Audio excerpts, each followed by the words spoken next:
عملنا الكراسي جملي غامق واسود، خيط البنط، تصميم كمبيوتر. عملنا نفس اللون ونفس الشكل ونفس الديزاين في برضه كيس بورتاج قبل كده، بس كانت اعلى فئه اللي هي اللي بتنزل فبر الكونسول جملي، واللي باب بتنزل جملي اللي هو فرش جلد اصلا مش اسود. دي حاجه ودي حاجه تانية عشان محدش يفكر ان احنا بنكرر ننزل نفس العربيه.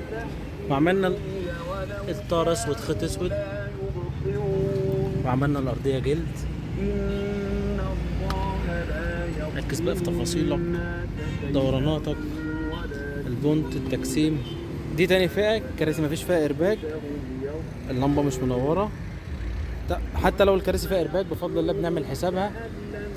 الفرش الاصلي راكب تحت ده، وقت ما اشيل ده في اي وقت هتلاقي الاصل سليم زي ما هو، من غير تقطيع، من غير اخرام، من غير اي حاجة. التفاصيل الصغيرة اللي بنتكلم عليها لازم نفس الفواصل دي، نفس المسافة. بص كل حاجة بالملي بفضل الله. دورانات، مفيش عضعضة في الجلد، مفيش عوجة خيط، مفيش كشكشة، مفيش اي حاجة من الحاجات دي الحمد لله. افتح لك برضو هناك بقى كده، بسم الله. نفس الكلام، فتحات الأحزمة، مخدع، فواصله، دورانات. اجيب لك كل حاجة كأن العربية قدامك بالظبط. ظهر الكرسي بالجيوب بالتفصيل بتاعته.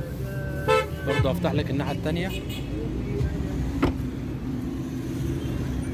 بالمناسبة العربية دي مش من المنصورة، بفضل الله جت لنا. يا رب دايما عند حسن ظن الناس كلها، سواء اللي بيجي من المنصورة او من بره المنصورة. ما شاء الله تبارك الله، ربنا يبارك له يا رب، اللهم امين. دوران، تحديدة الجلد، اي ملحوظة يا ريت تقول عليها.